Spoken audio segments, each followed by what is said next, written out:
Okay, so let's proceed with special episode. This is episode 3569, 3570, and 3571. Oh, so tatanungin natin yung baraha ng buwan. Ano ba yung mga additional informations or warnings na pwede niyang ibigay sa atin ngayong Sunday? Kasi malamang yung iba sa inyo nag-outing, you conduct or you go with your relatives or loved ones on a vacation, di ba? Pwedeng out of town yung iba. Mag-iingat sa biyahe lagi. And then yung iba naman, nagmumukmok. Hindi natin alam kung bakit kayo nagmumukmok, ba't kanya-kanya tayo ng suliranin sa buhay. And then especially patapos yung buwan, andi dito na naman tayo sa usaping bills. Alam nyo, walang kamatayang bills yan. And this is it. Kukuha tayo dito ng tatlo. Una is, luck is on your side. Diba? Ganda naman. And then second, it's time to release the negativity, di ba? Yan na sinasabi ko sa inyo. And the third one, a win-win outcome is forecast. Ayun na, di ba? Kasi panoorin nyo yung daily episode. Sa daily episode kasi, you have to accept yourself. So when you accept yourself, sinagot ng special episode, the luck will be on your side. So ibig sabihin, kung kailan mo matatanggap ang sarili mong pagkakamali, no? Yung mga wrong move mo, wrong decisions in life, kapag natanggap mo yan, and then you learn from your mistakes, and then you accept your mistakes and the positive outcome of all your decisions, tsaka siya papasok. Kasi hanggat hindi mo kayang tanggapin yung sarili mong pagkukulang, pagkakamali, walang magkakaroon ng espasyo na paglalagyan ang blessings na dapat para sa'yo. Kaya minsan natatagalan ka, kaya minsan akala mo, wala kang swerte sa buhay. Meron. Lahat ng tao may swerte, may kanya-kanyang pagkakataon maging maswerte. Yun nga lang yung iba pinapalagpas dahil yung iba nagbibingi-bingihan, yung iba nagbubulag-bulagan, di ba? And then, yung daily episode natin sinasabi dito, you have to be independent. And then, the special episode says, it's time for you to release the negativity. So, kung ikaw yung tipo ng tao na meron kang barang may kulang, may sumpa, at may gayuma, ipatanggal mo. Sa ngayon, itanggalin mo. Kasi, yung sinasabi ditong power, no, ibig sabihin yung iba sa inyo talaga na kulam, na barang nasumpa at nagayuma. Kasi dito sa special episode, sinasabi, it's a win-win outcome. So, kapag pinatanggal mo, mananalo ka, matatanggal siya, di ba? And then you will be guided along the way doon sa journey na talagang para sa'yo. Kasi kapag ang isang tao na ritual, yung isang tao na kulam na barang nasumpat na agayuma, bingi yan, bulag yan sa katotohanan, and then blindfold yung future niya. No, parang hypnotism yun. Yung parang gano'n na hinaharangan lahat. So, hanggat hindi mo matatanggap, hanggat hindi ka naniniwala na mangyayari yan sa buhay mo, lalo-lalo na halimbawa pinagawa mo yung ritual, di ba? And then, nagpagawa ka ng ritual pero nagdadalawang isip ka. Nagpagawa ka ng ritual pero nanghihinayang ka. So, yung mangyayari doon, si universe ganun din, no?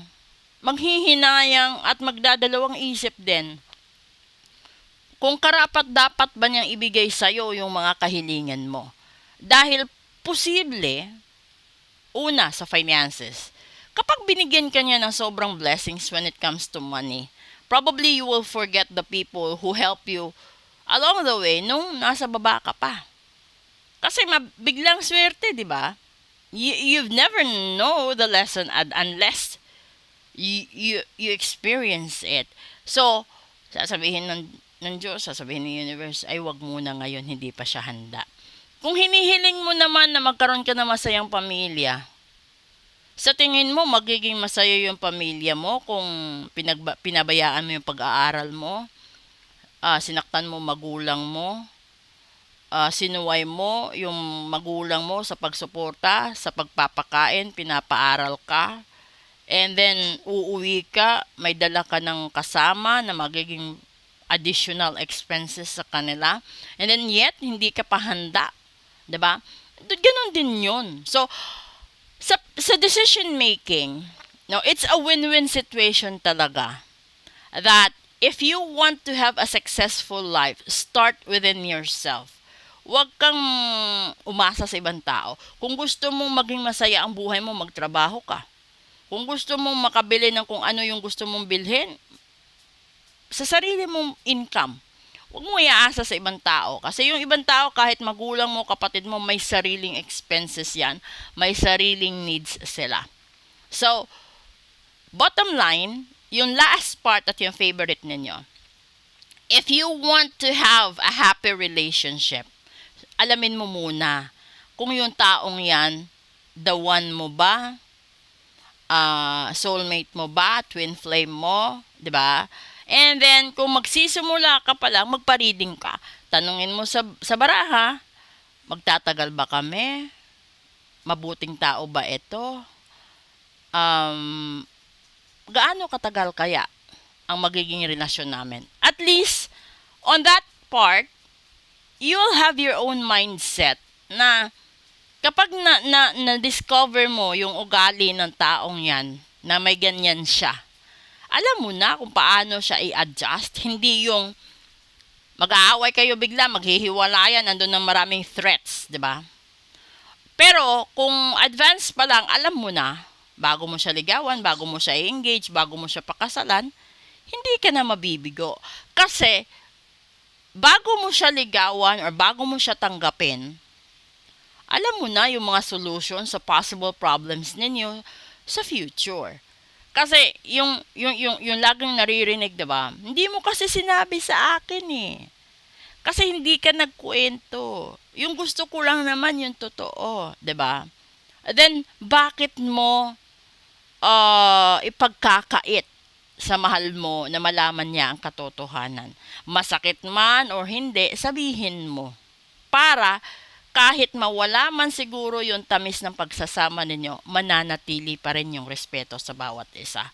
Alam nyo, kapag nawala yung respeto, kasunod nun nawalan siya ng tiwala sa'yo. Kapag nawalan siya ng tiwala sa'yo, mawawala or posible na huhupa yung tapang at tamis ng pagmamahal niya sa'yo. Ganun lang yun.